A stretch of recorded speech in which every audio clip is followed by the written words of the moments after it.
if I could, if you're service, start looking on close to the lead way of information. And it's certainly.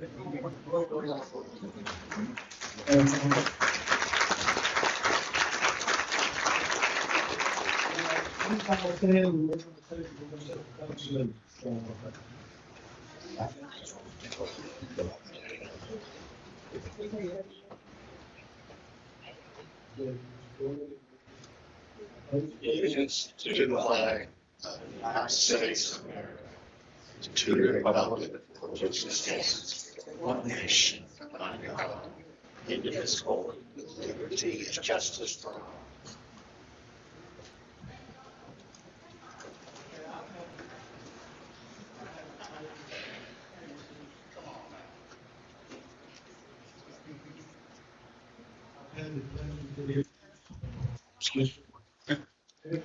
For some reason, this is adopted by this Congressman said medical son of the U.S. This one, which covers 50 candidates in the state question, which you know, a lot of the high school for softball. He does his services for his basis and here's this is man in the Senate leader. So served 3 terms in the Oklahoma Senate, beginning in 2016. Prior to getting the reputation as a workforce, serving on 15 years, showing a pay to them, and focusing on improving the lives of those who live in this. In November 2014, the hearing was labeled the Congress when the U.S. House of Representatives showed for ethics was recognized, and he has the right honor as a freshman of being selected to sit on the Appropriation Committee and the Budget Committee. On the appropriations, he sits on the 40 subcommittees: Financial Services, General Government, Interior, Environment, and related agency subcommittees of Labor, Health, and Human Services, Education, and State, Foreign Operations, and related programs. However, as important as the legislative work is, Shefflin's focus continues to be serving his constituents, helping them interface with the federal agency assisting with projects and trying to plan life better for us in his office also is First Constituent Services. And I can tell you in the first minute what he is after that, and he is an advocate for the Grand Prix. And it's my pleasure to introduce you, Congressman Shefflin.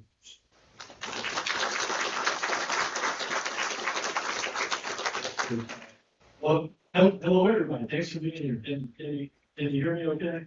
We're back and forth whether or not I need to use a mic. And I'm told the longer I talk, the softer my voice gets. So we decided to put it on.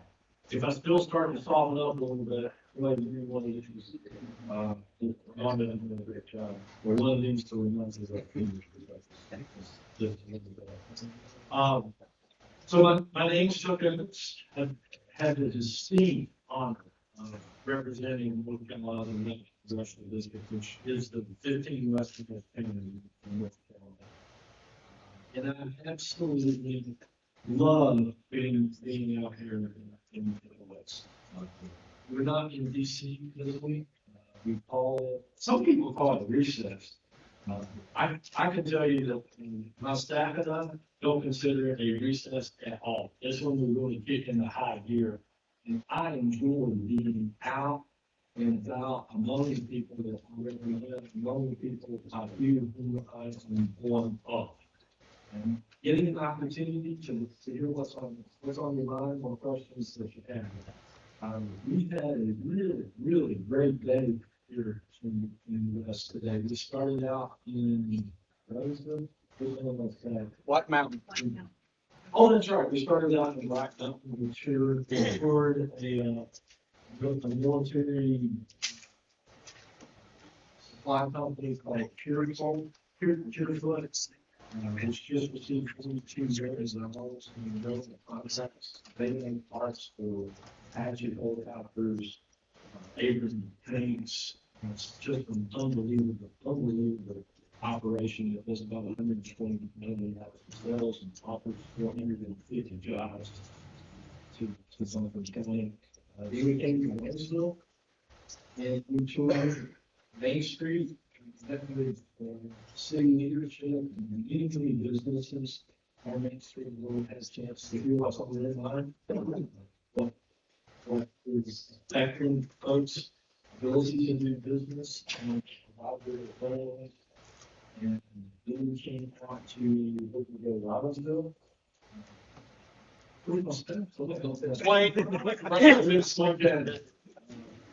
And toured the museum and met with family that had a real difficult time getting a piece of artwork that they donated to the United States Telescope returned to them. And one of the things that our staff was able to do is that over here. I think she's doing checking. Okay, Madeline's right outside of the field, but an example of one of the things that we're able to do in being first in constitutional services was to stay on the Forest Service. It took about a year to stay on the Forest Service and got that piece of a very unique art returned to the family and went to the museum. And then I had an opportunity to come out here and visit with you.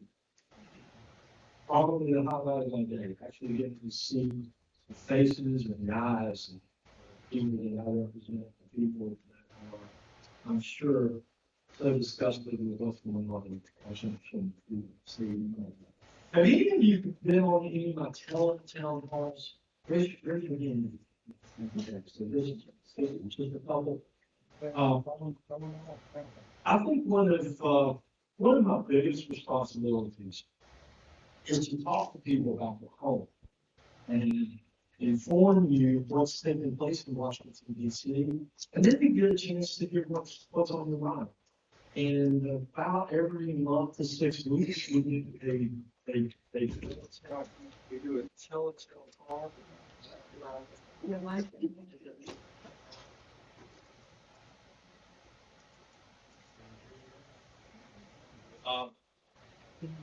So one of the things we do every month to 6 weeks, here, we'll let you start with and see if you can get it. We do a town hall, and that's where we dial up several thousand people. Usually I'm in DC. Okay. And we dial up several thousand people, get them on the line, and I give a little bit of an introduction on what's going on in DC, and then I get a chance to hear what's on your mind and answer questions. Those have been extremely successful. I've enjoyed every single one of those. But there's nothing like being able to stand here and look at you and see the expression on your face and in the tone in your voice. And so this is our third live town hall. I call it Chuck Edwards Unplugged. So I'm tired of being politically correct in Washington, D.C. I'm to the point where I don't really care whose feelings that I hurt. Some of their feelings need to be hurt in Washington, D.C. And they need to hear the truth about what's on real Americans' minds. And so we're working our way around the district. We have a town hall in Henderson County, we went to Transylvania County, and now we're really pleased to be here in Graham County. Before we get into the actual logistics and questions, I've got a person that I'd like to recognize. If I could get Richard Dick Evans to come up here. Something I'd like to present to you. This is a very unique opportunity because we could recognize Dick publicly for particularly. And so I had the ability to enter into the congressional record, my words, to apply some of the work that's being done back here in the district. And that's exactly what's taking place. I entered the following words into the congressional record today. giving notes. And this is Mr. Speaker, I rise today to honor Richard Dick Evans, in recognition of his 20 years of volunteer service to the United States Forces Service. Mr. Evans, a former Army Ranger, currently serves as the president of the Partners in the Woodstown Slip Rock Works Incorporated. Since 2004, Mr. Evans has logged more than 10,000 volunteer hours in the force area.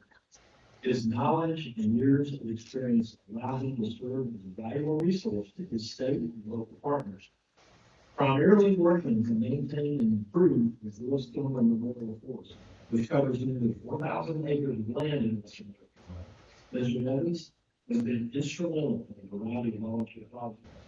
These include fundraising efforts, trail maintenance initiatives, and numerous successful grant applications. One of Mr. Evans' many notable contributions to his personal mission to replace roughly 50 trail marker signs that interior on the forest from forest borders and to the snowbird movement retreat. Mr. Evans' efforts in restoring and replacing these trail markers has contributed positively to various search and rescue missions around the country. Mr. Evans, I sincerely thank you on behalf of all of us in North Carolina for your service to our country and to our beautiful state. And Mr. Evans was recently recognized as the volunteer of the year for the United States. So congratulations.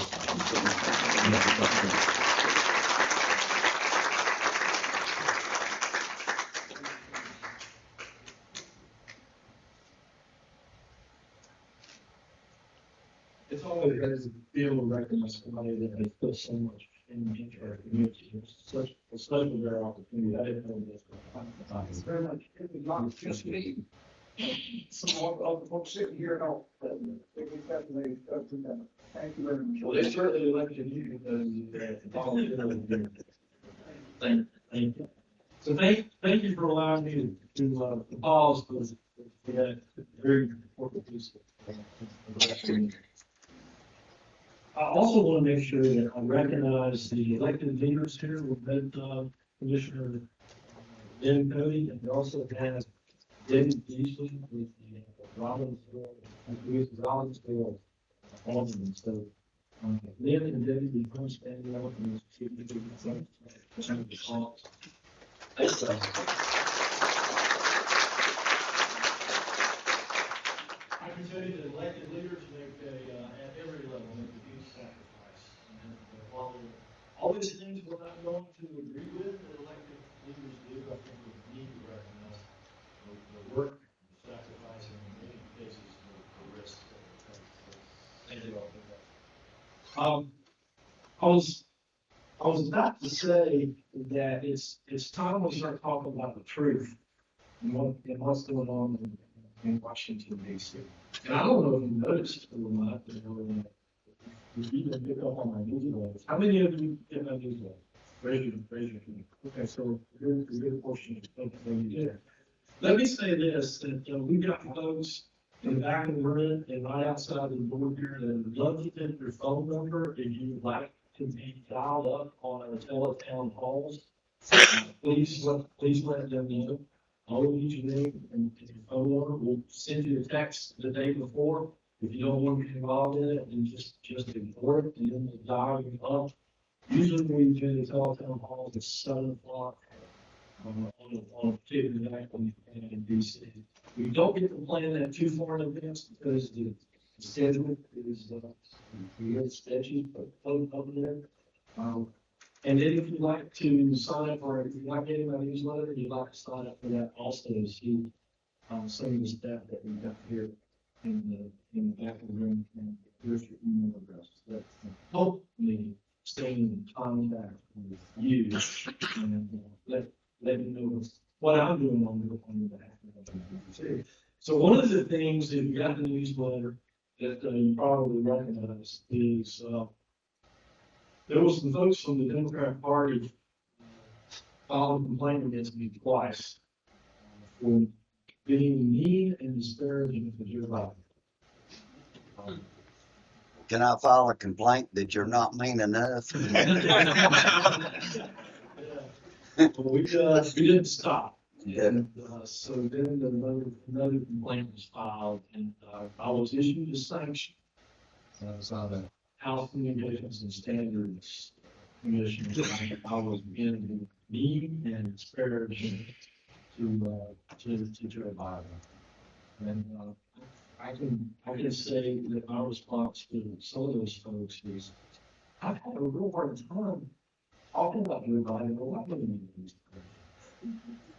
I believe that his policies are actually wrecking this country. And with the small minority that we have, the small majority that we have in the House, we've had a really tough time getting on offense in Washington, D.C., correcting many of the policies that are destroying this nation. We've been able to be on defense, and fortunately, we've been able to stop an awful lot of things from happening. We've been able to stop tax increases. We've been able to stop regulations limiting many of the regulations, limiting our Second Amendment rights. We've been able to curtail some of the spending in Washington, D.C. We've not been able to accomplish everything because serving in government is a matter of numbers. To get things done, you gotta have a number, you have to have the votes, and we've had a really difficult time. We've had a backstep against the wall. In the majority, to get on offense and get some of the things done that you expect us to get done. And so, in my frustration about writing people on some of those things, particularly, I think the complaint that was brought against me was based on the fact I was talking about Joe Biden and Hunter Biden and their family and creating 20 shell companies and money companies from overseas, including China going into the shell companies and getting around and dispersed off to my family members. In my attempt to tell people, because I was serving on the oversight committee at the time, I would not want to take the place, I got sanctioned. But please know that I'm not deterred. I'm going to continue to be unplugged. I'm going to continue to tell if I can. I'm going to continue to tell the truth of what I see about the next. Many of you folks ask me all the time, just in trying to be friendly, they say, Chuck, how are you doing? I'm doing great. I said, how's everything going? That's the cursory, beat somebody on the sidewalk, time to land. And my response to them is that how everything going is, it's a mess. I wish I could stand here before you right now and say, everything is fine. In Washington, D.C., we're getting along, we're advancing the people's agenda, but I can't honestly tell you, you see it, you know it is a mess.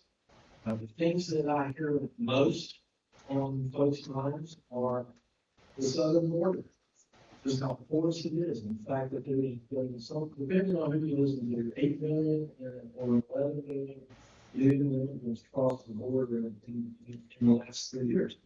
And Joe Biden is just simply not interested in fixing that problem. Chuck Schumer is just simply not interested in fixing that problem. I've been to the southern border, I went to the Tucson sector in Arizona last summer. I saw it with my own eyes. I witnessed from the law enforcement there the problems that they are dealing with. And I'm re-emphasized H.R. 2, the Secure Border Act, that the House passed last April, that would fix the problems. But the Senate is not taking that bill up.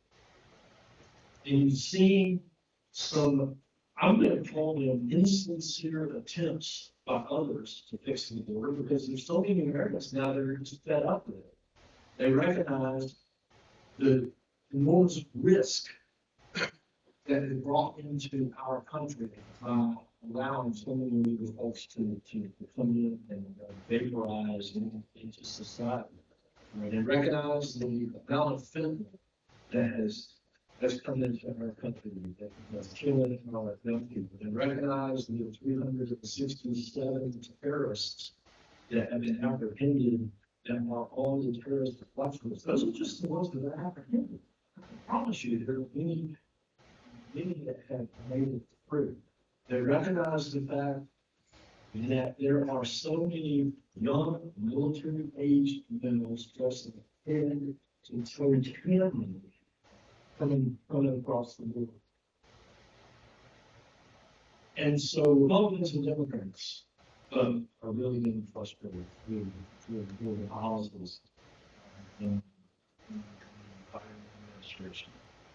If Joe Biden was sincerely interested in fixing the problem, I believe that he would tell Chuck Schumer to go past HR 2. They're not investing at all.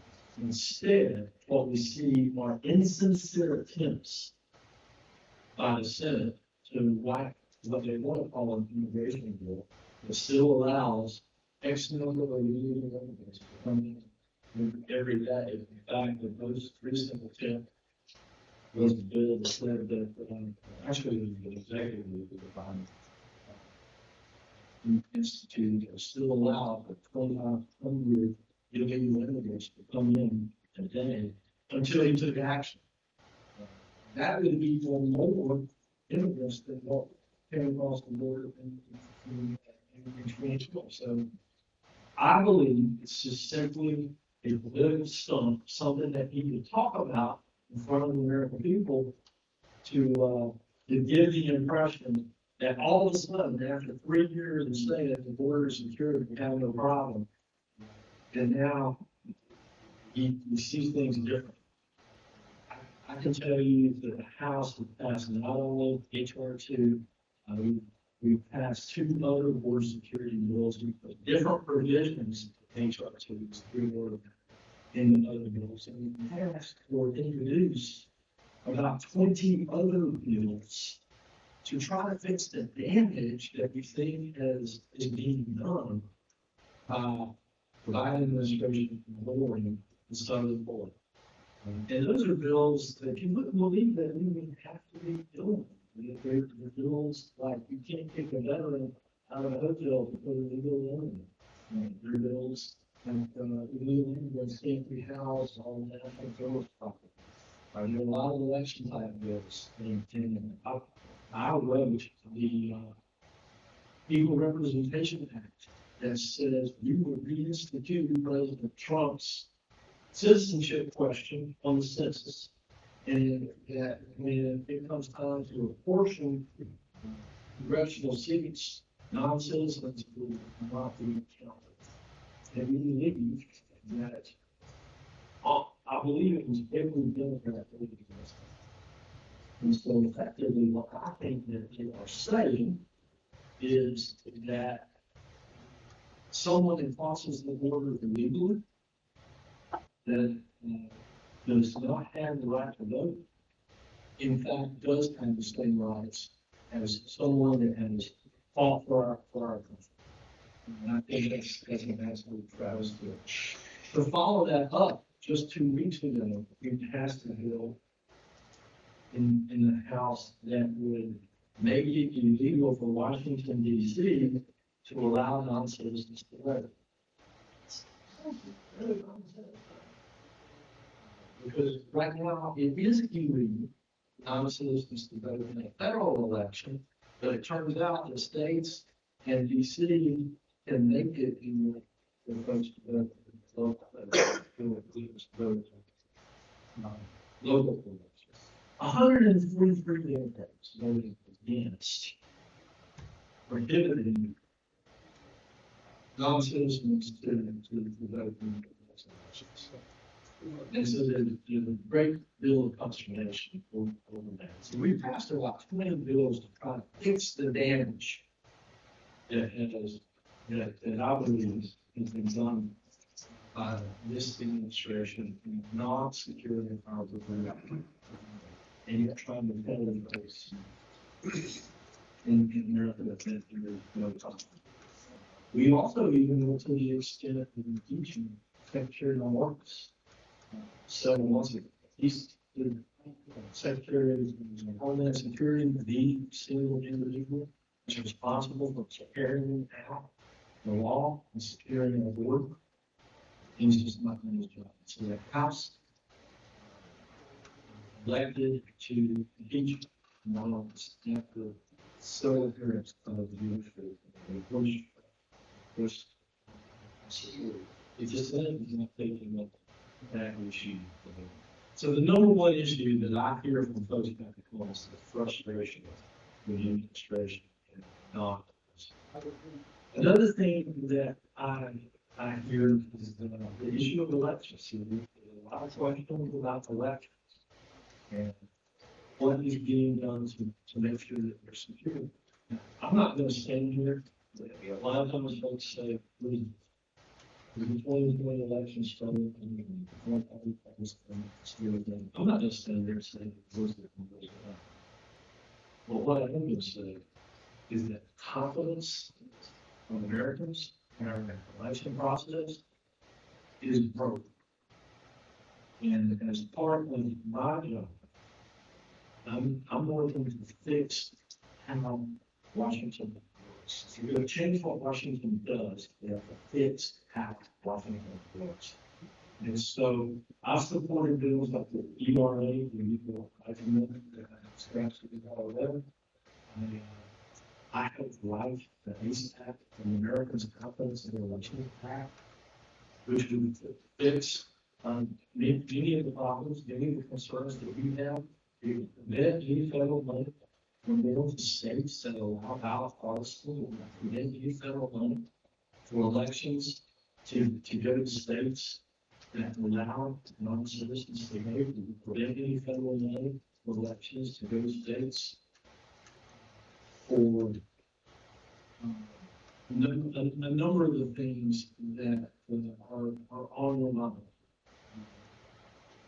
We don't have a political environment on that where we something that we would still to do that. So board elections, I hear often. The thing that we know is on everybody's mind is inflation. The fact that Americans are having to pay about $14,000 a year more for the same things that they bought for the year. But I'd also say this, I don't hear that from you enough. It's almost to me as though folks have become complacent with inflation. I think we should be talking about every single day, and that all of our elected leaders need to recognize you have to address the problem of this year. I believe that folks are really just numb to it, and that they're making decisions on things that they can't buy in order to pay for the things that they absolutely need. I believe the credit cards have been maxed out. I understand credit card defaults, and like I'm all talking about, right? We know that it's a short-term strategy. Because inflation is the thing that I know is not enough. I know it's affecting me. But I don't hear that anymore. All in the town halls, it's rare that someone will ask me about inflation. They'll talk about the border, they'll talk about the real cost of living, they'll talk about the cost of fuel, they'll talk about electricity, and I just don't hear the anger and frustration that I think that we all should be talking about when it comes to inflation. Now, I'll tell you, the businesses that I'm sure are responsible to that, every single one of them. If you own a business, you know how much more labor is costing. You know how much labor the materials should rise for costs. But I believe in everything is much more loud about frustration with policies that have led to horrendous inflation that hurt all. So those are the things I hear the most. I'm going to stop right there and just say I'd love to hear from you. We took a few names as you came in the door. We're going to do this a little bit differently. The old town halls, I would ask you to write down questions that for me around on the back today. So I recognize I have a few questions, but I also recognize you might just have something on your mind that you want to make sure that I hear. And I want to give that opportunity as well. So we're going to go through the list that we accumulated as you came in the door. And when you exhaust this list, if there's any other questions, we assuming not at the time of the day, 7:45. 7:45. 7:45. 7:45 of the night at 7:45 mark, and we continue to hear from folks. Any other questions that we've got later? The thing I'm going to ask, so that we can make sure that we hear from everybody that has questions or maybe has something to say, is we're going to 2 minutes. Our time leader is going to be really, please stand up for us. It's like the show, you're going to see. Nice. When there's 30 seconds left, Louis going to tell us there's 30 seconds left. And really to continue. I can take in a lot of information in 2 minutes. So, we'll start. Sir, first we have Joanna Buchanan.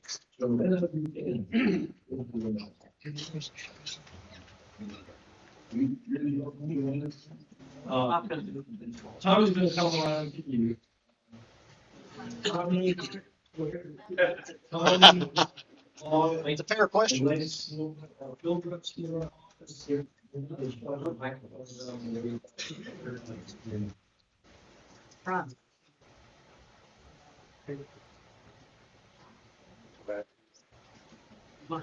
Let's just see if you can't talk to yourself. It's not. Can you hear me? Okay, I can talk loud. We will make sure there's all the else. Okay, what I want to find out is why they have destroyed these Naval Cove campground, and that's been open, for several years now. It's a special place that I have enjoyed for over 45 years or more. And, we went and saw what has happened, they cut trees down, and the campsites, they removed the water system, we had a real nice, generator with a pump house, and as you can see, there's trees in the, campsites, and no longer are you able to use that campground. And they said it was bad water, but for 45 years, water didn't hurt me. And, they said they didn't have enough money. Well, they didn't do a lot of work on it, because as I showed you, you could replace a spring in the ladies' bathroom for $249 and have a latch that you didn't have to hold the spring. But anyway, it's not too, I'm not at too long. I just appreciate your help and just appreciate you so much for taking time out of your busy schedule and to come to hear about our problems. And I'm thankful for our country, and I love this country, and I just hate to see things happening to it that I don't think needs to happen. So, thank you for getting right to the issue. I've heard from many folks over to concern that the David Cruz campaign is not operational right now. Where's our district director? Right. This is our district director. Also a small business man. And so when we started getting reports on this campground being closed, I was in DC and I asked Chris to come over here and talk to folks and believe for the sales. What the reports that we're getting is that the campground is in the state of disrepair, no question about that. But it had a failed septic system. And it was about to be closed by the EPA. And that's a real health issue. What Chris has also learned and has been able to influence through the forest service is the fact that folks out here like that campground. They want that, they want that campground. They want it back. The estimates right now to bring it back up to par are $900,000. So we just knocked that off the rest of the year. At the same time, the Forest Service, because it was pointed out as well on appropriations, that means anybody that wants money comes to them, so the Forest Service also said that they have many other needs in this district because of failing infrastructure in international force. I'm the kind of guy that needs to see it, feel, touch whatever the problem is. I don't just look at my desk and appropriation request and say, okay, we'll do this and so we got a full schedule sometime in the next few weeks to look up in progress at every single project that Forest Service has requested, including catering. And after I put my eyes on you will be working with Forest Service and try to put together a plan and prioritize where the greater needs are. I certainly recognize that so many of you are interested in this, and that automatically means that they're greater need. I also recognize, I think it's important we realize that while there are a lot of folks that are interested in using the campground, there's only a 17% capacity increase these. And so that's going to help really counter that whole situation. It's very much on our radar. Chris is already been on it. We're going to put out to it during a few weeks and help force those prioritize various problems that are important to us. Thank you, sure. Later. Mr. Check. Mr. Blair, sir, do you have a question? You did the skiing lessons? Yeah, I'm good.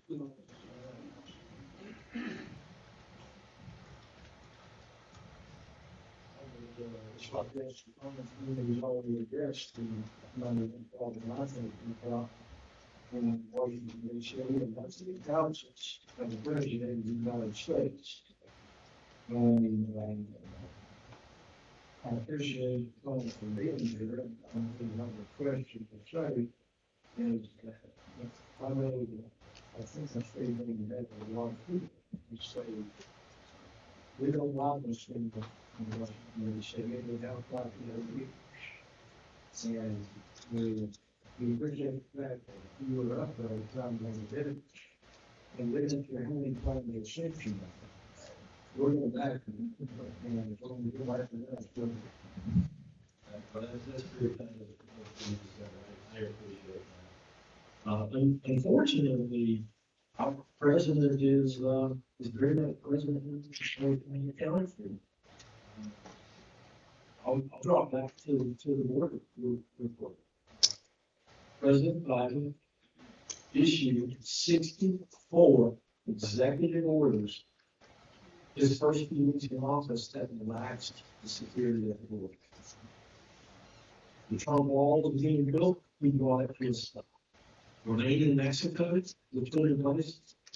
Donald J. Trump, Biden put stuff. Amnesty has an integrity to it, if no longer does. The parole process is now an absolute joke. As folks can come in, get coordinated, vanish off into the States. 64 executive orders. President position to that. The president was there to sign those 64 relax the security of that border. He's got full capability. He needs to blame it on Congress and say, Congress won't let me fix the border. Well, he signed the executive orders in the first place. He could go back and reverse every single one of it if he was serious to do it. So he is president in the case. He's not, I do not believe he's doing the things that most of the people here in Western North Carolina. I appreciate it. Tommy, we get to your list now? Yes, next we have Lynn Cody. Yeah, Cody. Welcome back to Mike Lynn. Yeah. Um, a lot of people know that I'm involved with firefighting. And I'm one of the advocates for our fire service city out here in Money County. And one of the things is I hope you're aware of, the also is trying to change the rule in 1910.156, which is 250 page document.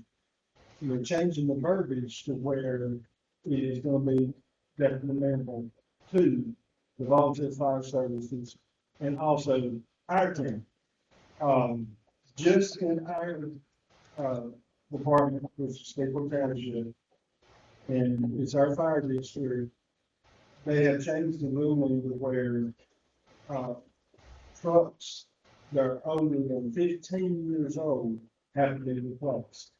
That would cost us $1.8 million to do that because our trucks are 20, 30 years old. The way it's written now is as long as they pass safety inspections and testing, and they go through rigorous testing, and they're inspected by the state fire marshal's office every 5 years to make sure that we're in compliance. But in that, they've even added where the truck tires have to be replaced every 7 years, regardless whether they're good or bad. It's regardless, you have to do that.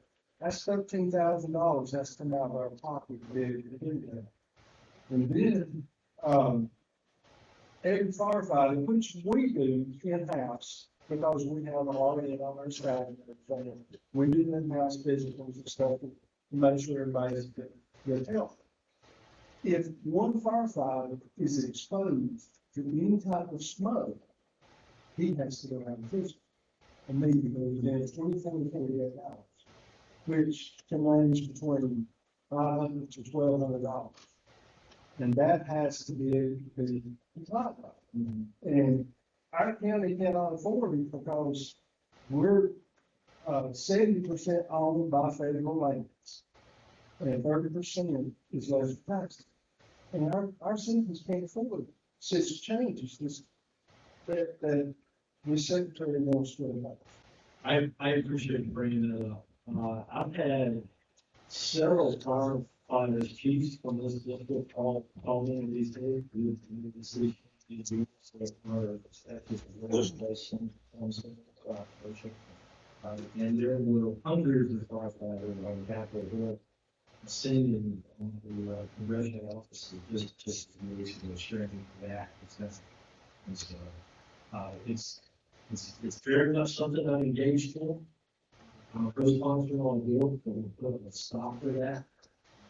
We have appealed to the OSHA, it's serving on appropriations. I get to decide what agencies get money.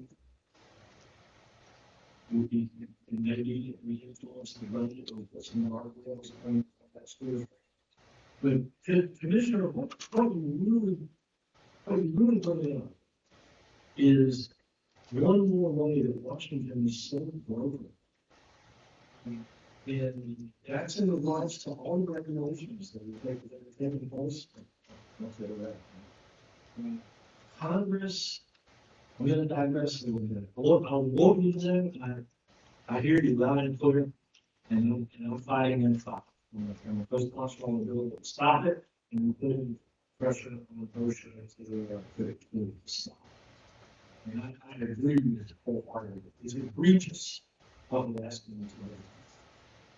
I think it's important that we all back up and see those really taking place.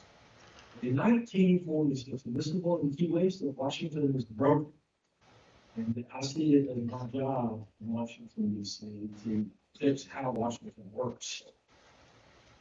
In 1946, Congress gave up unbelievable power to the President of the United States through the administrative power. Congress has the ability to write rules and regulations, but instead of doing that, roll up their sleeves as these agencies were created, Congress just simply wrote the administrative powers back, handed it over to the president and said, you do it. And presidents, unfortunately, have gotten better, better, and better at using their agencies to write rules to control all our lives. I believe that they perfected it in the Obama administration, and they continue to do their best.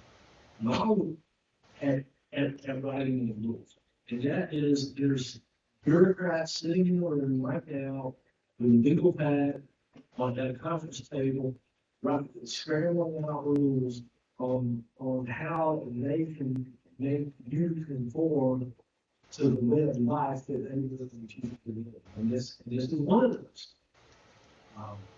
I'd like to think that we could repeal the administrative proclamation. I don't know. I could see that happen. You know, we're building good paths. 3 days after Harris got passed the House, got passed the Senate, President's got signed. I don't see any president giving up their control through the administrative power because they have more power, they have more control over our lives with that than I believe our framers ever intended. And what we're dealing with in Congress right now with these regulations, I felt those things like a drag in and whack them.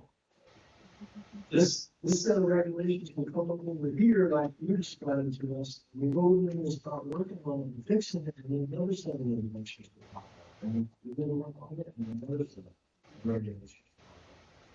And so, to fix how Washington works, reasonably now, I think there are a few key things we have to do. You've heard of the RAINS Act. The RAIN exactly as follows, which says that if there's an industry, if an agency writes a rule that affects an industry $100 million or more, then that rule has to come to Congress for ratification. That's not enough for everything. It's a free There is also the transparency in federal rulemaking that also the first commission, first partial grants act, and also the first partial transparency in the federal rulemaking that says that the person inside an agency that writes a rule has to be the person that's appointed by the president or the agency and confirmed by the Senate. Because what we have now in these agencies is somebody that reports to somebody that reports to somebody that is confirmed by the Senate are writing rules. And I was expecting that's kind of what's happening here in legislation. I think it's also important for us to recognize right now the financial impact that all these regulations are placing on American families, not just firemen and fire taxes and property taxes, which, you know, if you're even working those astronomical, and family like that is, you know, you just don't afford it.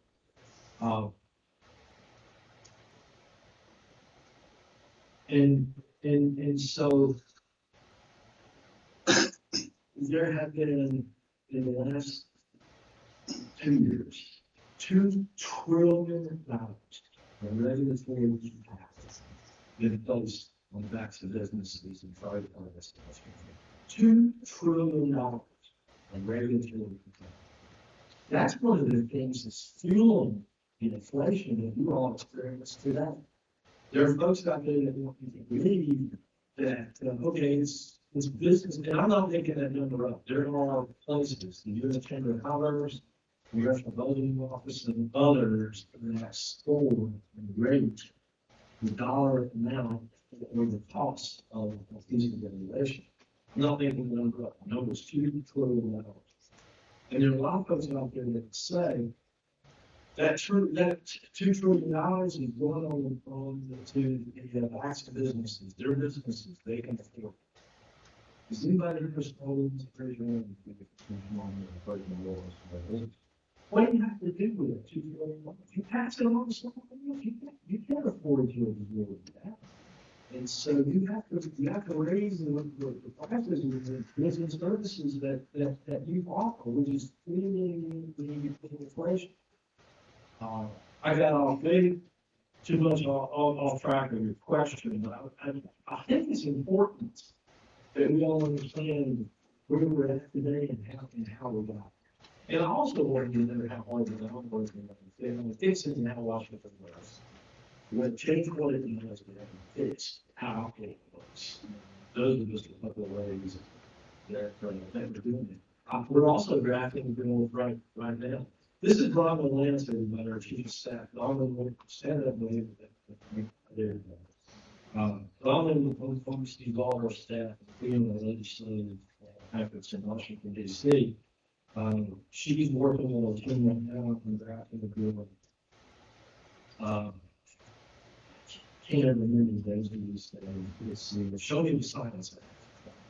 Because with all these agencies out there right now that are writing the rules, many times they come to me and I question them. They go, "Well, where's the state of public feedback?" Well, this bill would require them to show us some stuff. Not only show us who showed up to these hearings and arguing about a particular issue, but show us the data that supports the regulation that you're trying to pass. And I think we'll have that ready to introduce maybe even next week. We can do them both in the. So that's how I'm trying to fix how Washington works. So thank you for sharing that. All right, we'll get to another question. Who's starting later? Congressman, Tommy has the remaining 2 questions, and after that, we will have a few minutes to open the floor for your question. Okay, very good. I have Mildred Buchanan. Mildred Buchanan. I'm coming your way. Oh, I'm sorry.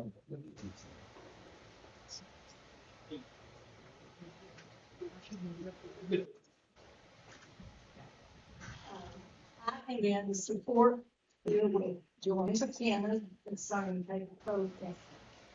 You know, we are not going to be quiet about this. We keep on.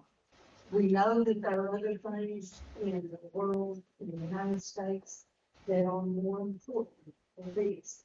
But this is something that's near and dear to our hearts, and we don't want to see it not reopened. I have a question for you. Okay. Okay. If you had a spring for your water supply and you have a tank and something happens to that tank and it messes up, are you going to tear your house down? Yeah, probably not. Shame on you. That's what happened. Instead of fixing it, my husband, our water system was messed up a couple of weeks ago. Instead of tearing all of it out, he figured out what it would take to fix it with the existing system that we had. Mm-hmm. We were out of the house a couple of days and back to the house. Everything's fine. So that's one of the issues. What they say is wrong does not make sense for us. And the other thing is, if I have a yard that has to be mowed, and I only have $30 in my billfold, I'm not going to go out and pay somebody $1,000 to come and mow my yard. Why do they not let the people that they employ do some of this work instead of contracting everything out? We thank you for your support. We know that it's not, this is not something you do. This is something we're an advocate and we appreciate whatever you do. Well, I appreciate your comment. You know, I'm a little bit offended that you're saying shame on me. I didn't close that can. No, for tearing your house down. I'm not here working, the team's not here working with the Forest Service to try to figure out what the real deal is, what the real facts are. We do it. And how will not be able to. We'll see. definitely do have to recognize that there are a lot of priorities. You know, federal government, you can't afford all of them at one time. It's our fact. We just want you to realize. And I don't want you to be blunt on that. You call my office every day, fine, give me. Call somebody every day. It's 828. That's I okay. understand how important that is to you guys out there, and therefore it's important to me. We're not gonna let it force us. Sarah, I saw your hand up. I don't know if you- Yeah. I can speak about that. Here, I can hear you, but I want to make sure everybody else can. go back to, when the Grand Star, they closed the campground down. So it take $350,000 to, they, they got them going around turning it up, turning the bathrooms up, turning the water up, and all the brush campground, it's went up to $900,000. I wonder why. You know, I think that they done enough damage to the campground they could do to say, well, we can't afford to be a. I appreciate you raising those concerns and making us aware. And I know Chris is taking President Bush seriously, we get out and really get, we get precedent of questions. We get, I mean, what damage is done is done. Unfortunately, but we can put some pressure on it, we can ask the right question, and understand really what happened. And if I'm able to continue to serve on the appropriations, I can take these types of learnings and apply to other situations. And yes, sir. Daniel Cody.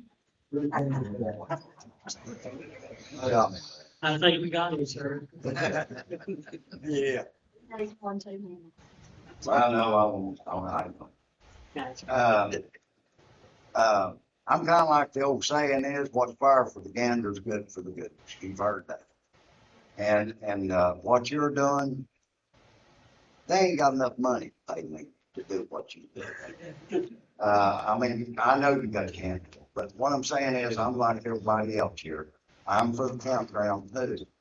But when I say everything's good for the gander is this for the goose, and it's solid campground, they put fire, they got shower houses and everything, we keep it up. And what I'm saying is, they keep all that up, why can't they control that? And we'd have a lot more people, which they could charge more money because you've got, better facilities down there. Now, look, they kicked me out of third grade for not shaving, so forgive me for some of my language. I mean, anyway. But still, what I'm saying is the Forest Service roads, they're gone. And they're full of slides, trees laying across them and everything like that. And if we had a fire here, I don't know, we'd have to hire somebody to come in with a bulldozer and build a road to get to it and down. And we don't want to go through that like they do in California, you know what I'm saying? But that's kind of, but I mean, like she was saying, they went down and camped in Cato Cove. Her husband sat on the commode and he hadn't held to the wall, the commode would have fell over. Pretty bad. Anyway, but I'm just saying, my uncle used to own that place back a long time. And our family comes from there and Hazel Creek and all that, which is all underwater. I mean, back across the lake. What I'm saying is, we all love that campground over our families was raised there, our kids run up and down the roads there. You didn't have to worry about your kid, somebody riding through there and taking your kid off or something. But, it was a family deal. A lot of people just went over there to have supper with the family. And, it's a good little park and, A lot of people, older people, sat there and enjoyed themselves and had a lot of fun. And the lakes right below it there, they could go fishing, whatever. Anyway, but we are all supporting it and we're there for it. And what you do, buddy, I tell you, your britches better than mine. I appreciate that, these additional concerns. I would support your office, that even if you make a comment, it's not a plan for you to do this. I don't do this for the money. Oh, I understand. I do this because my wife and who's my wife? She's good. She's really She's in the other room. Okay. My wife and I have been extremely blessed with business people. And, we will do that. So, I'm doing this because I love the people in the office.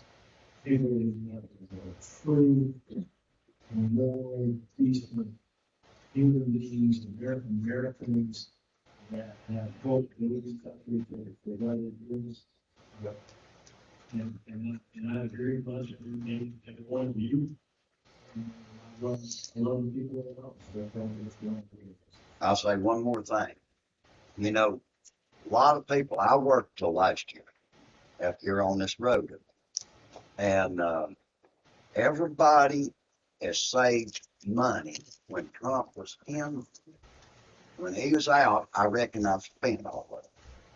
So now I'm living on my Social Security, and I ain't very much. And, you know, that's like I said, if Biden and them had to live on my Social Security, they wouldn't be doing what they do. That's all I got to say. Thank you, buddy. Is anybody else signed up? At this time, we can open it up to the floor for questions. Okay, anyone over here?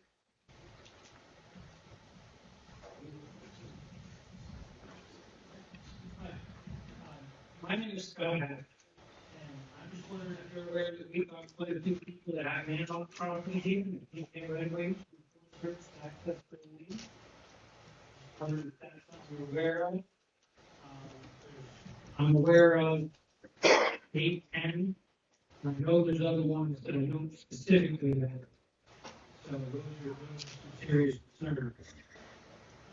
No, I'm not aware of that until Justin talked. Chris, I don't know that we paid somebody to call us. What I would say is if anyone is aware of As something, you do it, that's right. we'll be happy to take a look at it and get it. Yeah, it's the whole policy thing. By law, these people have to be given right away. But when you say, well, we'll give you right away, but you got to spend $1 million on the driveway. If you've got to build a Forest Service spec road to get to your lot, 12-foot wide, all works for the driveway to get to your house. Well, people just like, well, I guess I can't use my land because I don't have $1 million to build my driveway. So these are policy issues, they're not laws, they're keeping these people off the land. It's adverse taken by policy. Well, the way that we handle absolutely in this situation is we find a live working example. And we dig into it and find out how we got to that situation and what we have prevented it and what the possibility is to fix it. And so I invite you to make sure that they set your contact information. Yep. And we'll be in touch with you. We'll be out there. The example that I'm most familiar with, we had a situation where the old FEMA slumber. We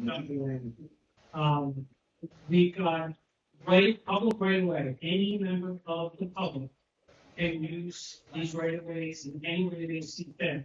Does anybody else here have a problem? All right, so I think we have one example in this room. So respectfully, I'm going to ask you to make sure they set your contact information. And we'll learn what we can and go on.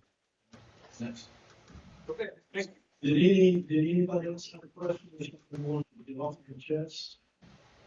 We're all here. This lady here is a really patient. My name's why Republicans can stick together. In these things. Right, what in the world is going on? You know, and they just don't stick together, from Democrats stick together for whatever. Republicans are splintered all the time, and they're working against their party.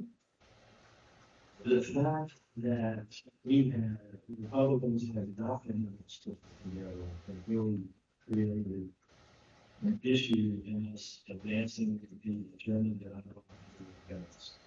Let me give you an example, because you're absolutely right. Many of you probably recall the fiscal responsibility account that we passed last year, which, really raising the debt limit because the government can no longer borrow money. It's about the balance of the national debt for its district. And we have some family members. We were able to stick together at that point. It was the first really controversial issue that we had dealt with last year. And there was still a lot of angst. We all had different opinions on how we but we were able to stick together. And there were groups out there that said, this is bad policy. You should not raise the debt. You should not pass these spending bills because they're going to throw us far less in the higher debt. And there were groups out there that were rating us and disparaging us because we were even considering such a thing. But we stuck together in the day, and CBO, the Congressional Budget Office, essentially proved all those folks wrong 1 year later. The Congressional Budget Office coming back, and it's full of every spending bill that we have in the States. And because we were able to stick together, we reversed the deficit spend by $2.7 trillion. Now that's not nearly enough. We're $35 trillion in debt. But we reversed the trend of $2.7 trillion. So that's an example of when we can stick together. What we can accomplish. I'm not going to speak to anybody else's motivation and why they choose to support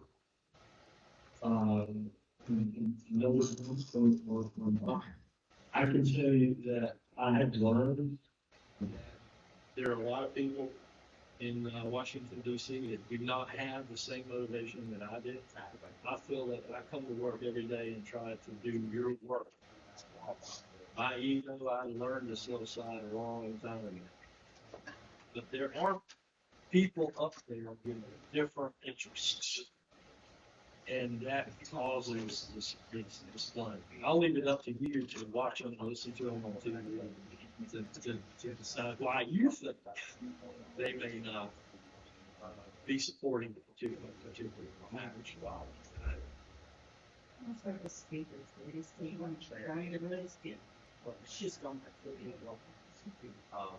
Yeah, we wasted a lot of time, and we cost the taxpayer a lot of money by taking that month to oust the speaker and then re-elect another. That didn't work so good the second time. We've got far greater issues, and the reality is, the only thing that's different right now is Speaker Johnson from Kevin McCarthy is the name that's over Speaker's grade. That's the only thing that's different on the consonants and vowels over that. Speaker Johnson, I have unbelievable respect for him. Yes, Speaker Johnson, who I had unbelievable respect for, dealing with all the same set of circumstances that Kevin McCarthy was dealing with. And I think he's doing the work that you know. I think it's important that you know this too. I support the speaker, and I work to be a team player. None of us hang in our red coat. You see part of that. Over there, that's the thing. This is my wife, too. Looking forward to all of it.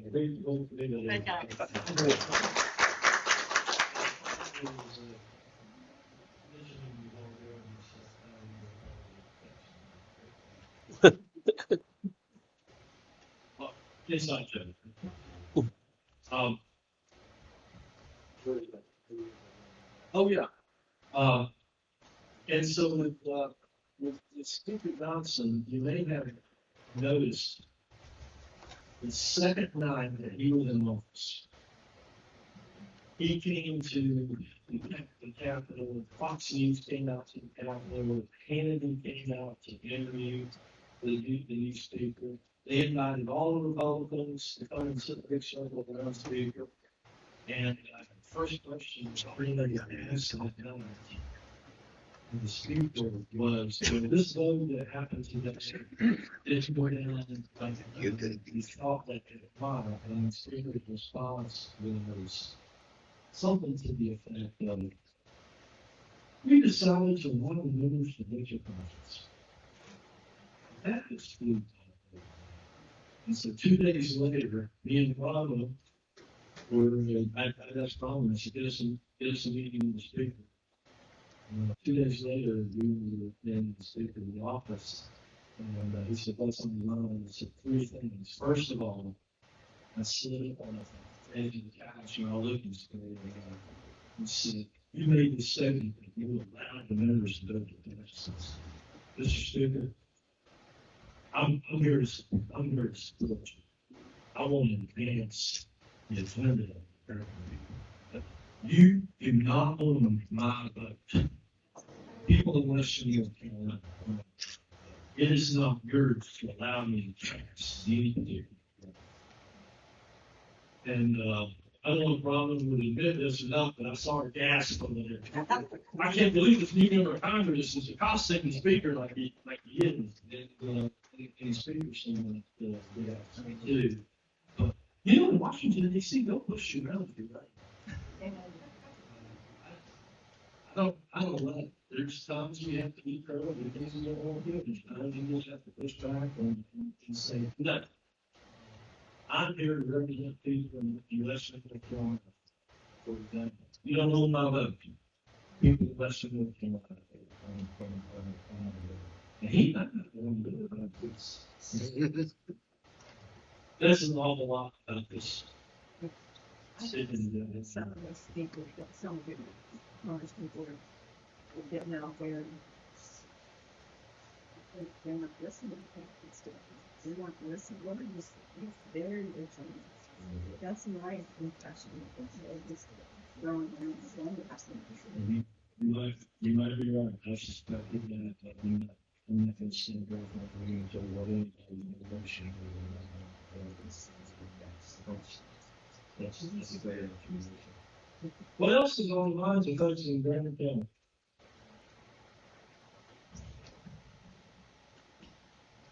Thank you, Allison. My question is more of a generic, I'm not pertaining to brand, I should say. I'll give you the context. I'm a retired government employee, savings not.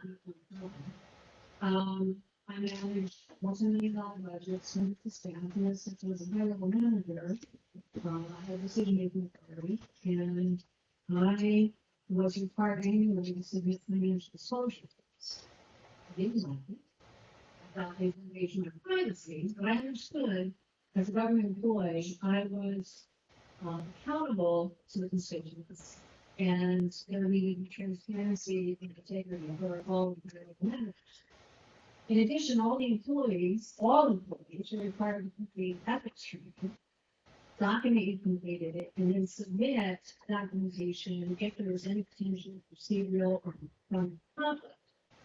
I was responsible to ensure all my employees completed that. So I'm curious, again, as we were all paid as taxpayers, we wanted to ensure there was no integrity for taxpayers. What your thoughts are regarding government employees with this financial disclosure concept as well as ethics? What your thoughts are on it as the general and particularly case the Supreme Court. In addition, Mr. Wilson, comments. I do take exception where you say that we would go to the regulations. I just wish our state legislature would stop passing laws so we didn't have to be issues. And Well, thank you. I can't speak on behalf of the state legislature anymore. I still have a little bit of pull with some of those folks, but I feel like I'm doing I certainly agree with, with your assessment that those of us who serve the taxpayers should follow financial disclosures, and that they should be accurate. I follow those. I think I follow probably three. Roman follows those. And I believe it should be posted to everybody's taxpayers and anything about ethics. Our Constitution does not allow Congress to say meddle in the affairs of the Supreme Court, other than get to decide what the budget is. Which was really an interesting exercise a few weeks ago, really exactly what the Supreme Court considered the budget of things. But I certainly believe that they should be responsible, just like the House is responsible for policing House ethics and House financial disclosures. I think that's some Supreme Court should do something for themselves. All right, next one we go there. I think this is a beginning. I'm a American. Me and my wife got married 4 years ago. I'm still working on my immigration papers. There was nothing in my background that would stop me from being American because we got a long distance or whatever. When I was a border employee, as many as this time, but loads of whiskey, cars, all kinds of stuff. Anyway, I have a little problem with all of the medical. I had to go back to Canada. We did this go-go skin cancer. I've got another one behind my ear, and I'm going to have to go back again. And the immigration department just went bananas because I went back to Canada to get treated. I said, "Oh," and I said, "Well, where you going to treat it, Bill?" I go to Canada, I don't know. And I get a pension from Canada every month. So I'm not funding on American government. Me and my wife have a nice home and it's paid for. Well, no, we find that the taxes at the grocery store, but so does everybody else. So the only thing I would like is if it would speed up that part where I can go back and forth across the border. And that's not asking for any money or anything, so just that paperwork if it's done. I did have a lawyer and they charged me altogether about $7,000. And sent my wife for this year. They said, "That's it, you're starting, you gotta pay all over again." And then, so, I'm planning on leaving very shortly. That's the other thing that you can find wrong is that I go back to Canada and I get my pills from there, which are very cheap compared to here. I appreciate you sharing that with us. If my office can help, and we have, let me introduce you to some other folks that are working here really hard on it. Some of them in the doctor room. Lisa Wiggins, way back in this wall. Is a senior caseworker. She specializes mostly in veterans affairs. We've got Rachel Lapine, who's helping me with microphones, is an operations manager in the district office. We've got Megan over the board, is a caseworker. They're just coming and late to going to Natalie. Natalie is a heavily opportunistic. These folks are really hard on your behalf. I appreciate it if you don't have a big round of applause. One more question. Okay, and more to your point, one of our caseworkers who specializes in visas. We all do. We all take the visa cases. So if there's a particular issue that we can help you with when agency in the State Department visas, then please give us a couple of things. We can give you contact information for that. we've had a lot of success getting involved with other agencies on Pacific. Tommy, tell us if we got time for one more question. Who's going to wrap it up? Any question? Anybody anything else? Okay, so good. Really have a question. I do want to say that I appreciate you coming to Brandon County. I've worked with your committee as the town alderman, and I just actually wanted to put some faces to the people that work for the town of Robbinsville. All of these faces here, they work with our water and our sewer, and they work very hard to fix all of the leaks, all of the different times and the different hours of the night. And I know we work together, and I hope that it all works out that we can get our water and sewer fixed.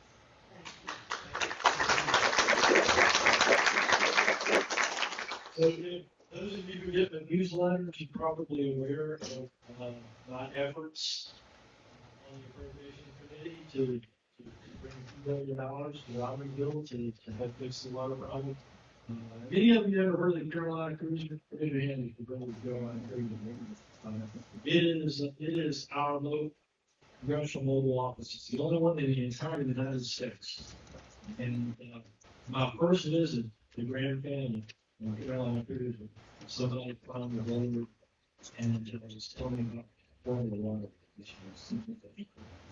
She couldn't possibly hung on the water it's coming out. Our team has done a great job. Chris and Blake and the others have been great. We're working with the folks over here to help better understand. And so if you get my newsletter, you're probably aware that I've got a request on the appropriation committee that you're not going to much to try to help with that. And I hope to make all of your job easier.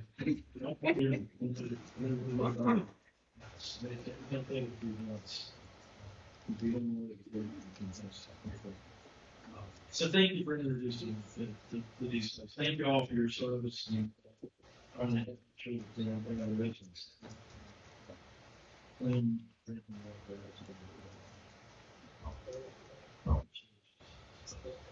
So with that, let me just say how much I appreciate that you showed the interest in what's going on in Washington, D.C., that you show up tonight and hear a few things that I had to say and take time to share what you're experiencing, what needs to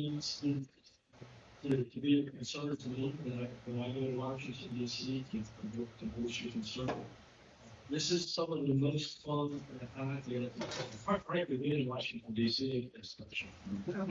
But being back here among you,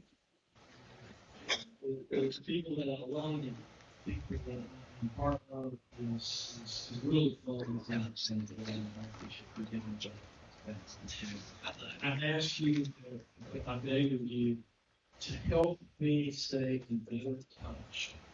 If you will be on the call list, or telling calls, see that it's back in the room. If you want to get our newsletter, see back in the room.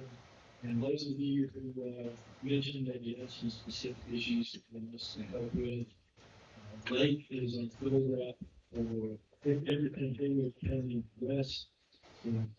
See the board of things. That. Good night, everybody. Thank you.